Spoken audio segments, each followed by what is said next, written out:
It was once kind of like a nasty divorce. We're told the only communication between Green Bay's police union and its management was basically through attorneys.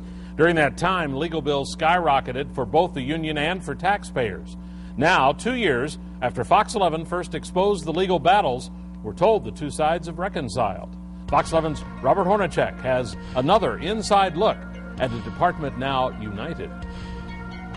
We first told you about the issues dividing the Green Bay Police Department 2 years ago. At that time, we tried to find a police union that filed more grievances than Green Bay's officers. We could not. We also tried to find a police union with higher annual dues. Again, we could not. But after bringing in a new chief and new union leadership, the times have certainly changed. For years, a battle was brewing inside the Green Bay Police Department. It was being fought on paper in the form of union grievances, which all claimed some sort of violation of the officer's contract with the city. In one grievance, the union wanted an officer to be paid for the entire time he spent out of town for work, even for the time he slept. In another, the union wanted an officer to be paid for the time when a supervisor wrote a parking ticket.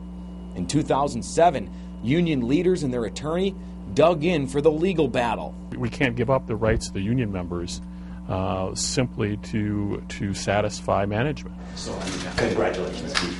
The newly appointed police chief, Jim Artz, told us in 2007 the mountain of grievances, which cost taxpayers thousands of dollars, had bogged down the department. How much of your time is taken up by these grievances? I guess the best way to describe that would say an enormous amount of my time. Quite frankly, the majority of my time. Does it take away from other duties you have as chief? Yes, it would. It does. Artz would make the issues with the union one of his top priorities. Even he didn't expect to have as much success as he's had. I didn't know we'd be able to make this much progress in 3 years. How much progress has been made? In 2007, the police union filed 58 grievances. In 2009, the union filed 8. That's a drop of 86%. We've done a lot in a short period of time. We've changed a culture in less than 3 years, so it's something that we can be very satisfied with.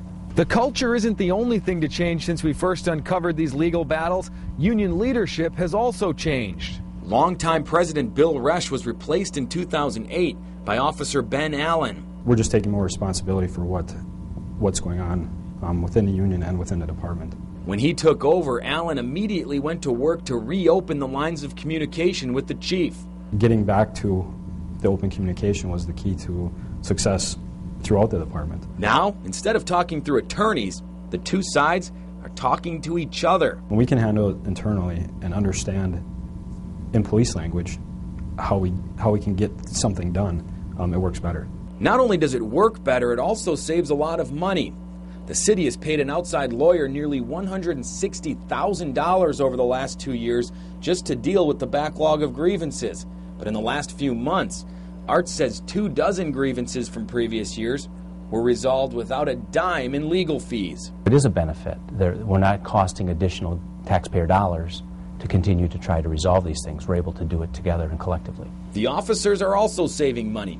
At one point, officers in Green Bay paid more than $1,800 a year in union dues. That's 5 times what officers in Appleton pay in union dues, 3 times what Brown County Sheriff's deputies pay. It's even nearly double what patrolmen in New York City pay. Since the legal battles have all but disappeared, the union dues for Green Bay officers have dropped nearly 30% to $1,300 a year. That's still high, but Allen says the dues could drop even more. If we stay on the same track we're going, the communication keeps rolling, we're able to resolve issues, we're able to discuss issues. I definitely see another reduction coming up. The chief also expects to see a continued reduction in grievances. In fact, our goal for 2010 is 0. You think you can meet that? I do. So both sides can focus on what really matters, protecting and serving the citizens of Green Bay. Artz says of the 8 grievances filed in 2009, 7 were settled by the two sides sitting down and talking through the issues. Just 1 grievance remains open. Both sides say they expect to be able to settle it soon without getting lawyers involved. Robert Hornacek, Fox 11 News.